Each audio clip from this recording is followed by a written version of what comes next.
Hello नमस्कार दोस्तों, welcome back to my YouTube channel let's learn with Rekha ma'am. आप सभी का स्वागत है आज की करंट अफेयर की क्लास में। आज हम जो है वो 28 जुलाई 2026 के इम्पॉर्टेंट करंट अफेयर्स को डिस्कस करेंगे।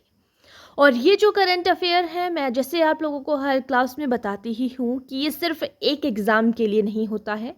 इंडिया का अगर आप कोई भी एग्ज़ाम दे रहे हो जिसमें आपसे जो है वो नेशनल इंटरनेशनल करंट अफेयर जो है वो पूछा जाता है, उन सभी एग्ज़ाम के लिए इम्पॉर्टेंट है।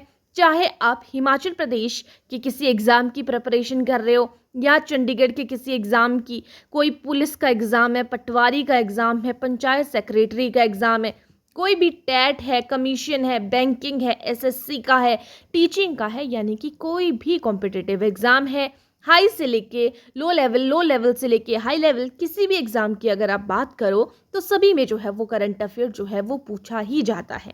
खासकर हिमाचल प्रदेश के एग्ज़ाम में तो करंट अफेयर को जो है वो बाकी जीके के कंपैरिजन में ज़्यादा जो है वो इम्पॉर्टेंट समझा जा रहा है, ठीक है। और उसी से ज़्यादा क्वेश्चन जो है वो पूछे जा रहे हैं।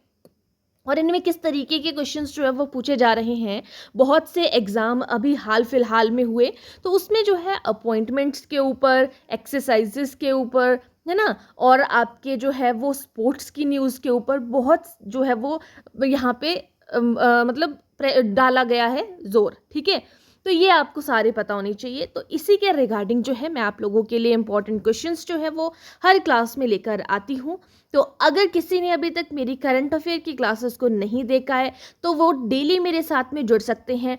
अगर आपको वीडियोस पसंद आ रही होती हैं तो प्लीज़ वीडियो को लाइक, चैनल को सब्सक्राइब, अपने दोस्तों के साथ में शेयर ज़रूर करिए करंट अफेयर की क्लासेस को, ठीक है। साथ ही में जो स्टूडेंट हिमाचल प्रदेश में पटवारी के एग्ज़ाम की प्रिपरेशन कर रहे हैं या फिर पंचायत सेक्रेटरी के एग्ज़ाम की प्रिपरेशन कर रहे हैं, जिनके लिए जो है वो साइंस जो है वो एक इम्पॉर्टेंट रोल प्ले करता है, या उसके अलावा हिस्ट्री में हमारे पास जो है वो मॉडर्न हिस्ट्री आ जाती है, तो इसके लिए जो है एक प्लेलिस्ट आपको मेरे चैनल के प्लेलिस्ट सेक्शन पे जाके वहाँ पे आपको प्लेलिस्ट मिलेगी, जो कि जेबीटी पटवारी करके आपको वहाँ पे नाम उसका देखने को मिलेगा। वो जो है वो जेबीटी का एग्ज़ाम जब हुआ था उस समय बनाई गई प्लेलिस्ट थी आप सभी के लिए। आप देख सकते हो जेबीटी का सिलेबस निकाल के, जेबीटी, पटवारी, पंचायत सेक्रेटरी, इन सभी के लिए साइंस का, मॉडर्न हिस्ट्री का सिलेबस जो है वो बिल्कुल सेम टू सेम है। और उससे जो है वो बहुत सी चीज़ें आपको वहाँ पे क्लियर भी होंगी और बहुत सी चीज़ें वहाँ पे कराई गई हैं जो कि एग्ज़ाम में पूछी गई थी, ठीक है। तो चलिए, ये चीज़ें हो गई आपकी यहाँ पे क्लियर। अब हम चलते हैं अपने क्वेश्चंस की तरफ कि किस तरीके के क्वेश्चंस जो है वो यहाँ पे पूछे गए हैं, ठीक है। चलेंगे आगे बढ़ेंगे। हमारा सबसे पहला क्वेश्चन है, यहाँ पे देखिए, ये हमने पहले डिस्कस कर लिया है बट फिर भी ये जो है वो आज के करंट अफेयर में बना हुआ है न्यूज़ पे। तो आपने देखा होगा कि बहुत से लोगों ने जो है यहाँ पे प्रोटेस्ट किया था कि धर्मेंद्र प्रधान जी जो हमारे इससे पिछले जो है वो केंद्रीय शिक्षा मंत्री थे, तो उन्होंने इस्तीफा दे दिया था, ठीक है, जुलाई में ही दिया उन्होंने।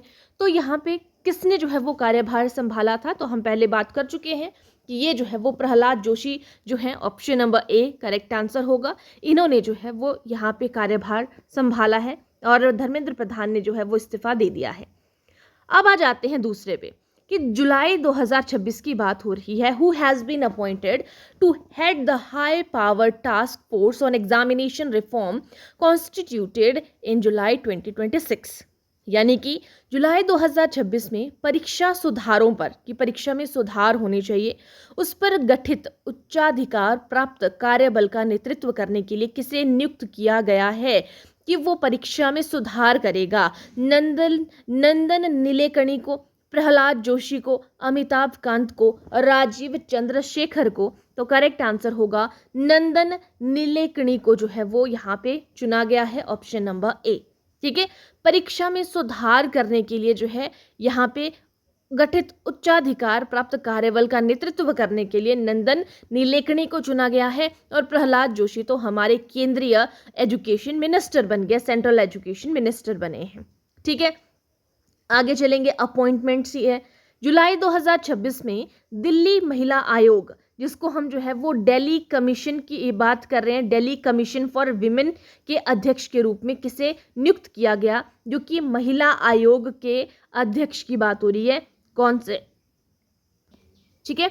तो दिल्ली महिला आयोग के चेयरमैन की बात हो रही है कि चेयरपर्सन कौन है Delhi commission of women for women के लिए। लता गुप्ता है, स्वाति मालीवाल है, रेखा शर्मा है, निर्मल जैन है। तो लता गुप्ता करेक्ट आंसर हो जाएगा ऑप्शन नंबर ए, ठीक है। DCW आपको क्लियर हो गया होगा यहाँ पे। डी से दिल्ली, सी से कमीशन और डब्ल्यू से women. Delhi commission for women के अध्यक्ष बनी है लता गुप्ता। आगे चलते हैं नेक्स्ट क्वेश्चन पे, question number 4th। Who became the first non-Muslim to be appointed as the chairperson of the Delhi Minorities Commission since its constitution in 2000? यानी कि ये 2000 में, वर्ष 2000 में गठन के बाद दिल्ली अल्पसंख्यक आयोग के अध्यक्ष के रूप में नियुक्त होने वाले पहले जो है वो गैर मुस्लिम कौन बने हैं। पहली बात तो ये गैर मुस्लिम है, ठीक है, नॉन मुस्लिम है। दिल्ली अल्पसंख्यक के आयोग अध्यक्ष के रूप में नियुक्त होने वाले ये जो है वो किसके लिए क्या नियुक्त हुए हैं, तो दिल्ली अल्पसंख्यक दिल्ली माइनॉरिटी कमीशन के अध्यक्ष के रूप में नियुक्त हुए हैं 2000 के गठन के बाद। ये जो आपका यहाँ पे चीज़ है वो गठित हुई है 2000 के गठन के बाद। पहला जो है वो यहाँ पे गैर मुस्लिम कौन बना है, निर्मल जैन, लता गुप्ता, नंदन नीलेकणी, प्रहलाद जोशी। देखिए प्रहलाद जोशी के बारे में हमने अभी बात कर ली, तीनों ऑप्शंस तो आपको यहाँ पे क्लियर हो ही गई होंगी। ये एजुकेशन मिनिस्टर बने हैं हमारे। और नंदन नीलेकणी जो है इनके बारे में हमने बात कर ली कि एजुकेशन में जो सुधार के बारे में बात की वो इनसे रिलेटेड है। और लता गुप्ता के बारे में हमने अभी यहाँ पे बात की थी। लता गुप्ता जो है वो DCW के अध्यक्ष के रूप में जो है वो चयनित की गई हैं। तो यहाँ पे कौन ऑप्शन बच गया हमारे पास, निर्मल जैन। तो निर्मल जैन जो है वो बिल्कुल निर्मल हैं, गैर मुस्लिम हैं, ठीक है। वर्ष 2000 में गठित होने के बाद दिल्ली अल्पसंख्यक आयोग के अध्यक्ष के रूप में नियुक्त होने वाले पहले गैर मुस्लिम बने हैं आपके निर्मल जैन। अब आ जाते हैं क्वेश्चन नंबर 5 पे कि मीराबाई चानू ने जो है वो तीसरी बार जो है वो लगातार गोल्ड मेडल जीता है, ठीक है, कॉमनवेल्थ गेम में। आपने नाम भी ये सुना भी होगा न्यूज़ में। तो Indian weight lifter Mirabai Chanu won the gold medal in which weight category at the Commonwealth game 2026 in Glasgow.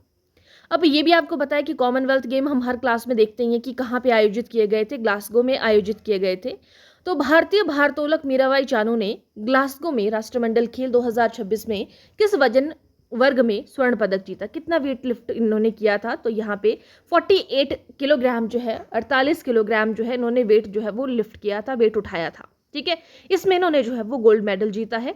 Option A correct answer हो जाएगा। नेक्स्ट क्वेश्चन पे चलते हैं। ये हमने क्वेश्चन ऑलरेडी डिस्कस कर लिया था, ठीक है। तो ये करंट में बना हुआ है, बहुत ज़्यादा और इम्पॉर्टेंट है, तो इसीलिए हम इसको भी डिस्कस कर रहे हैं।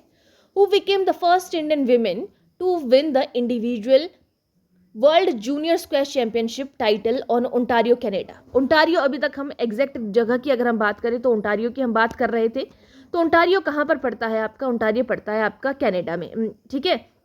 तो ओंटारियो कनाडा में जो वर्ल्ड जूनियर स्क्वैश चैंपियनशिप हुई उसका खिताब किसने जीता है, इंडिविजुअल की बात कर रहे हैं। कनाडा के व्यक्तिगत विश्व जूनियर स्क्वैश चैंपियनशिप का खिताब किसने जीता है, तो ये अनाहत सिंह ने जीता है। हमने पहले भी इसको जो है वो डिस्कस किया था। क्वेश्चन नंबर 7 के साथ में जाएंगे। Who won a record equalling 5th tour de France cycling title in July 2026। जुलाई 2026 में रिकॉर्ड बराबरी करते हुए 5वीं बार टूर डी फ्रांस साइकिलिंग का खिताब किसने जीता है।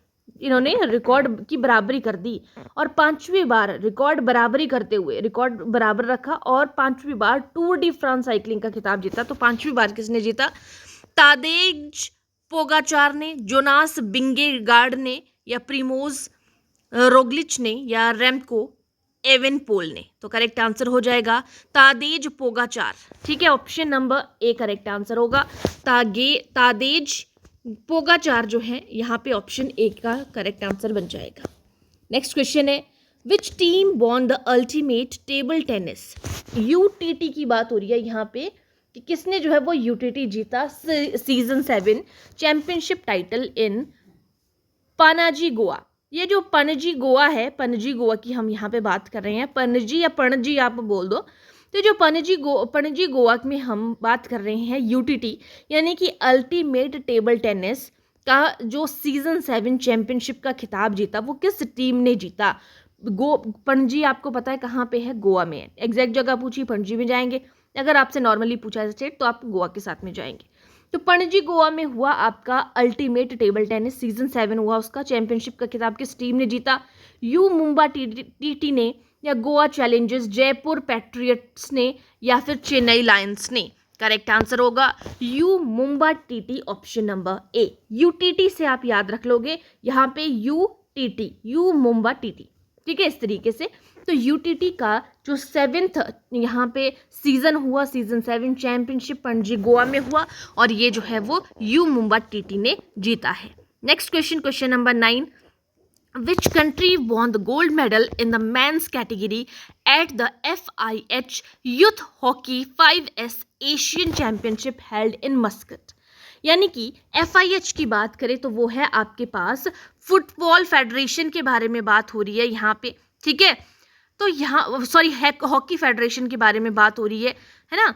तो यहाँ पे यहाँ फेडरेशन हॉकी के बारे में बात हो रही है, इंटरनेशनल हॉकी फेडरेशन की बात हो रही है। FIH की अगर मैं यहाँ पे बात करूँ, FIH तो इंटरनेशनल हॉकी फेडरेशन की बात कर रहे हैं हम यहाँ पे। F से फेडरेशन है, पहले हम जो है इसको FIH के नाम से जानते थे, ठीक है। यानी कि मैंने इसको हम नॉर्मली इसकी फुल फॉर्म जब भी बात करते थे तो वो जैसे मैंने आपको कहा इंटरनेशनल हॉकी फेडरेशन, इस तरीके से हम इसको बोलते थे, इंटरनेशनल हॉकी फेडरेशन। लेकिन इसको जो है वो कई जगह पे जो है नाम से जाना जाता है, फेडरेशन इंटरनेशनल डी हॉकी, इस तरीके से जानते हैं, इसीलिए FIH इसको आज के टाइम पे बोला जाता है, ठीक है। तो यहाँ पे बोला कि ये जो आपका FIH यूथ हॉकी चैंपियनशिप हुई, ये हुई आपकी मस्कट में। तो मस्कट में आयोजित FIH youth hockey 5S Asian championship के पुरुष वर्ग के किस देश ने पुरुष वर्ग में जीता गोल्ड मेडल? तो पुरुष वर्ग ने जो है वो गोल्ड मेडल जीता, तो वो कौन सा देश का है जिसने जो है वो इंटरनेशनल हॉकी फेडरेशन के 5S एशियन चैंपियनशिप में जो है वो स्वर्ण पदक जीता है पुरुष वर्ग में, जो मस्कट में आयोजित हुआ था। तो वो जीता है हमारे इंडिया ने जीता है, option number A correct answer हो जाएगा, ठीक है। नेक्स्ट क्वेश्चन पे चलते हैं। इसके बारे में भी हमने बात की थी, लेकिन थोड़ा सा अलग तरीके से हमने इस क्वेश्चन को पहले डिस्कस किया था। अब यहाँ पे जो बात हुई थी कि कौन सा जो है वो डेंगू वैक्सीन को मंजूरी दी गई है, भारत की पहली डेंगू वैक्सीन कौन सी है जिसको मंजूरी दी गई थी, तो वो हमने पढ़ा था। लेकिन ये विकसित किसने की थी? ये की थी आपके टाकेडा ने विकसित की थी, डेवलप्ड बाय टाकेडा। तो विच वैक्सीन यहाँ पे बात हो, तो इतना हमें क्लियर हो गया यहाँ पे, ठीक है। तो ये जो टाकेडा के द्वारा विकसित थी कौन सी वैक्सीन, जिसको हाल ही में भारत की पहली डेंगू वैक्सीन के रूप में मंजूरी मिली, वो है आपकी क्यूडेंगा, option number A correct answer हो जाएगा। अब आ जाते हैं क्वेश्चन नंबर 11 के साथ में। Which state has recently launched a plan to fit elephants with radio collars to mitigate human elephant conflict? यानी कि मानव हाथी संघर्ष को कम करने के लिए हाल ही में किस राज्य ने हाथियों को रेडियो कॉलर पहनाने की योजना शुरू की है? तो यहाँ पे उत्तराखंड ने, हिमाचल प्रदेश ने, असम ने, केरला ने। करेक्ट आंसर होगा उत्तराखंड ने जो है ये चीज़ शुरू की है, योजना शुरू की है, हाथियों को रेडियो कॉलर पहनाने की योजना शुरू की है ताकि मानव और हाथी के बीच का संघर्ष जो है वो कम हो सके। नेक्स्ट है क्वेश्चन नंबर 12। ऋषि कांता के बारे में बात हो रही है कि जो ऋषिकांत के बारे में, जो ऋषिकांत सिंह चनम्बम हैं, who won India's first silver medal at the Glasgow Commonwealth Games 2026 is associated with which sport? यानी कि जो हमने गोल्ड मेडल के बारे में बात की वो तो मीराबाई चानू ने वेट लिफ्टिंग में लाया था। फिर यहाँ पे सिल्वर मेडल के बारे में बात हो रही है कि इंडिया का फर्स्ट सिल्वर मेडल जो है ग्लासगो में जो कॉमनवेल्थ गेम्स आयोजित हुए थे उसमें जो है वो जीता था ऋषिकांत सिंह चनम्बम ने जीता था, ठीक है, ऋषिकांत सिंह चनम्बम। अब ये जो है कौन से खेल से थे? वेट लिफ्टिंग से, बॉक्सिंग से, कुश्ती से या निशानेबाजी से? तो ये भी आपके वेट लिफ्टिंग से थे। गोल्ड मेडल जो है वो मीराबाई चानू ने 48 किलोग्राम की कैटेगरी में लाया था और ऋषिकांत सिंह चनम्बम ने जो है वो सिल्वर मेडल लाया है, ऑप्शन ए करेक्ट आंसर हो जाएगा। अब है question number 13। In which state will the 57th international film festival of India be held in 2026?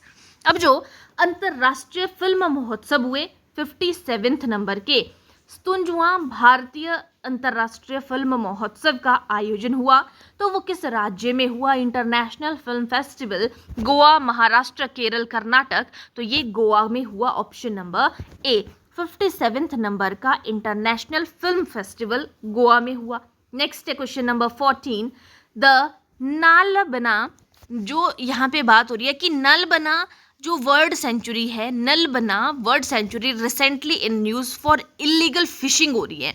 आपसे क्वेश्चन भी बोला जा सकता है कि इलीगल फिशिंग जो है इनमें से कौन सी वर्ड सेंचुरी में हो रही है? तो वो हो रही है नलबना में। ठीक है, तो नलबना में is primarily located in the core area of which lake. ये जो है वो किस झील के मध्य क्षेत्र में स्थित है? अवैध रूप से मछली पकड़ने के कारण चर्चा में रहा नलबाना पक्षी अभ्यारण्य मुख्य रूप से किस झील के मध्य क्षेत्र में स्थित है? चिल्का में, डल में, बुल्लर झील में या लोकटक झील में? तो ये चिल्का झील में है, option number A correct answer हो जाएगा। नलबाना पक्षी अभ्यारण्य जो है वो चिल्का झील के मध्य में स्थित क्षेत्र है। नेक्स्ट क्वेश्चन है क्वेश्चन नंबर 15।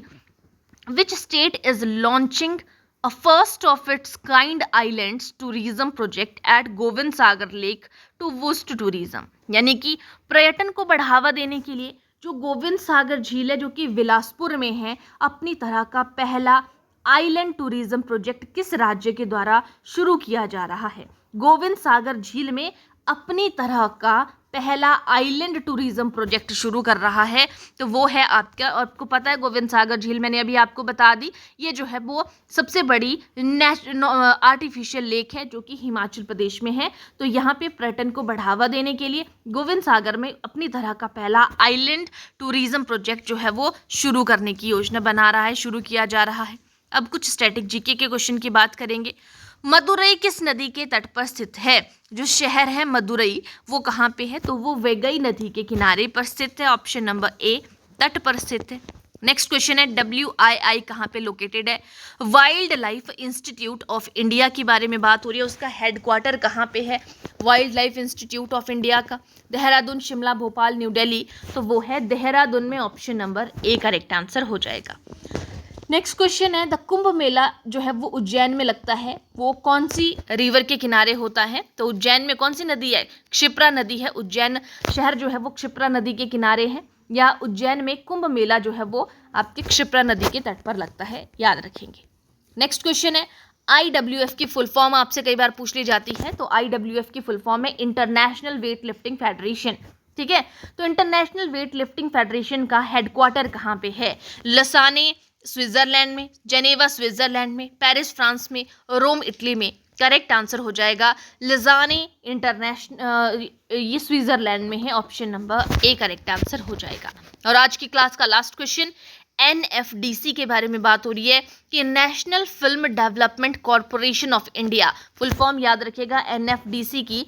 N से नेशनल, F से फिल्म, D से डेवलपमेंट, C से कॉरपोरेशन ऑफ इंडिया जो है वो कहाँ, इसकी स्थापना किस वर्ष हुई थी? भारतीय राष्ट्रीय फिल्म विकास निगम की स्थापना 1975, 1980, 1965, 1970। करेक्ट आंसर होगा 1975, option number A correct answer हो जाएगा। ठीक है, भारतीय राष्ट्रीय फिल्म विकास निगम की स्थापना जो है वो 1975 में हुई थी। तो ये थे हमारे आज के जो है वो करंट अफेयर्स के क्वेश्चन, साथ ही स्टैटिक जीके के क्वेश्चंस हमने आज की क्लास में डिस्कस किए। किसी को कोई भी डाउट है तो आप कमेंट सेक्शन पे बता सकते हो, और अगर आप लोगों को मेरे बनाई जो करंट अफेयर्स की क्लासेस हैं, क्वेश्चन अगर पसंद आ रहे होते हैं तो आप जो है वो वीडियो को लाइक करिएगा, चैनल को सब्सक्राइब कर दीजिएगा और बेल आइकन को प्रेस कर दीजिएगा, ताकि जैसे ही क्लास अपलोड होती है आपको सबसे पहले जो है वो उसकी नोटिफिकेशन जो है वो मिल सके और आप क्लासेस को सबसे पहले देख पाएँ। ठीक है, उसके अलावा जैसे मैंने आपको क्लास की स्टार्टिंग में भी बताया था कि अगर आप जो है वो हिमाचल प्रदेश के पटवारी पंचायत सेक्रेटरी के एग्जाम की प्रिपरेशन कर रहे हो, साइंस के लिए और मॉडर्न हिस्ट्री के लिए जो है वो प्लेलिस्ट बनी हुई है, आप उनको देखकर जो है अपनी तैयारी को बेहतरीन बना सकते हो। ठीक है, और फिर भी आपको अगर कोई भी डाउट है, कोई चीज़ नहीं मिल रही है तो वो मैं आपको बता दूंगी। बाकी इस क्लास के डिस्क्रिप्शन बॉक्स में भी आपको मैं इस चीज़ का लिंक दे दूंगी जो मैं आपको प्लेलिस्ट के बारे में बता रही हूँ। आज के लिए इतना ही, बाकी हम मिलते हैं नेक्स्ट क्लास में। धन्यवाद।